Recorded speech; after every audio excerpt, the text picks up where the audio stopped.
kwamba kukiwa na human capital, kama kuna natural resources zitasaidia kuleta maendeleo, kwa sababu human capital ita-convert natural resources into wealth.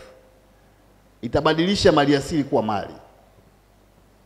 Lakini kama hakuna, bado umaskini unaweza ukabaki, kwa sababu maliasili haiwezi kuwa mali mpaka ibadilishwe. Lakini pia upo uzoefu huo nimesema wa kwamba kuna nchi haina chochote cha maana kwa maana ya maliasili, lakini ni nchi tajiri kwa sababu ina ubora wa nguvu kazi. Sasa ubora wa nguvu kazi ndio sarafu ya dunia. Tunasema, nikisema ubora wa nguvu kazi maana yake ni binadamu wenye afya na maarifa. Maarifa ndio sarafu ya dunia. Ndio yanaamua nchi ya ngapi iwe ya kwanza, nchi ya ngapi iwe ya katikati, nchi gani iwe ya mwisho. Kwa sababu maarifa ni ghali kuliko maliasili. Kwa lazima uwekezaji kwenye maarifa uwepo. Na tukitazama kwenye awamu hii ya 6, hata kama bado hatujafika kwenye safari yetu ya kufika nchi hiyo ya ahadi, lakini intervention ya miaka 4 inaonyesha mapinduzi na tofauti kubwa sana. Kwa mfano, wengi hapa mpo ni vyuo vikuu. Mwaka 2021 idadi ya watu walikuwa wakipata mikopo vyuo vikuu Tanzania walikuwa 142,000. Kufika mwaka 2024 wamefika 248,000, close to double, karibu mara mbili. Hii ni kwa sababu tunahitaji wasomi, tunahitaji kupeleka maarifa, kujenga maarifa, na kwa sababu sehemu kubwa ya jamii yetu bado ina umaskini, mikopo ndio solution, ndio njia ya kuwafanya wapate hiyo elimu. Lakini sio tu kwamba idadi imeongezeka, lakini hata posho yao imeongezeka. Kwa hii hapa nazungumza concept ya human capital, na wakati huo tukitazama inclusive economy, ule uchumi jumuifu. Kadiri tunavyojenga maeneo hayo, ndivyo tunavyojenga huo uchumi tunaofikiria. Sija ndogo sana. Ananiambia yule mzungu, kaja kijana wa SUA hapa, hata tagging of a goat hawezi. Maana yake nini? Ana degree lakini hawezi kumtagi mbuzi. Mimi mwenyewe naweza kutagi mbuzi. Anakuaje anashindwa yeye? Lakini ni wazi kwamba kuna watu tumewasomesha lakini ujuzi wa kufanya mambo hawana. Sasa hilo ni tatizo kubwa sana kwa vijana wetu wengi. Si hapa chuoni tu, lakini katika vyuo vyote hivyo. Kwa hiyo mimi nafikiri ni muhimu sana going forward tuhakikishe kwamba vijana tunaotoa katika vyuo vyetu wana ujuzi wa kufanya mambo.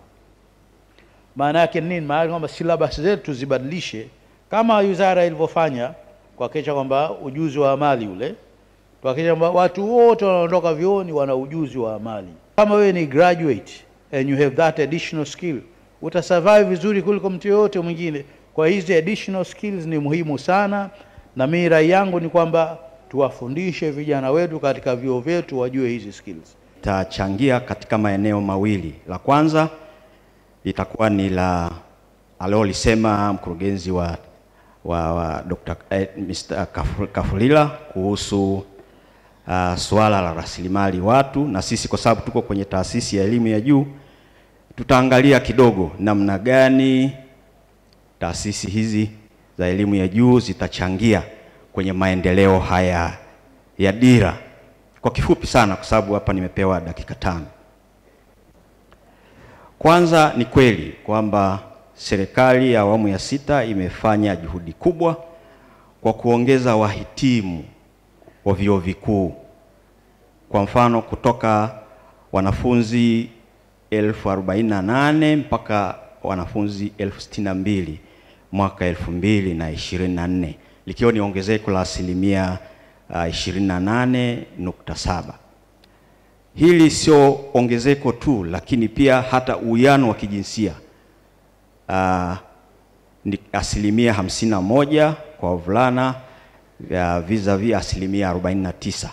Kwa hiyo moja ya eneo ambalo tutakuwa tumejitahidi sana ni kuongeza idadi ya wahitimu.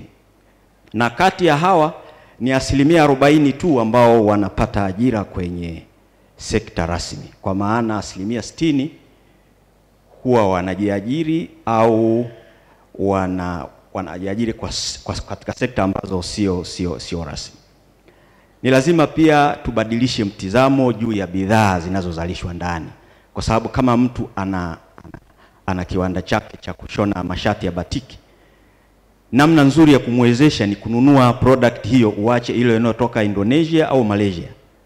Kwa kununua kwako kutamfanya akue kimtaji, akue kibiashara, ataajiri watu wengi, na mwisho wa siku atalipa kodi ambayo itachangia ukuaji wa uchumi wa nchi yetu. Na lazima tukumbuke, sisi hatuna mbadala. Hii ni Tanzania yetu, maendeleo ni mchakato.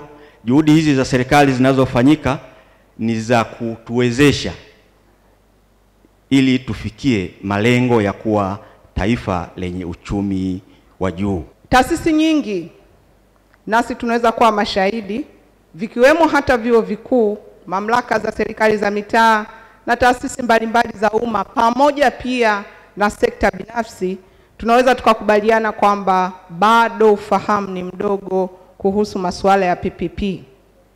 Taasisi hizi zinahitaji kujengewa uwezo pamoja na kuimarishwa ili kutengeneza maandalizi katika upangaji, tathmini na utekelezaji wa miradi ya PPP.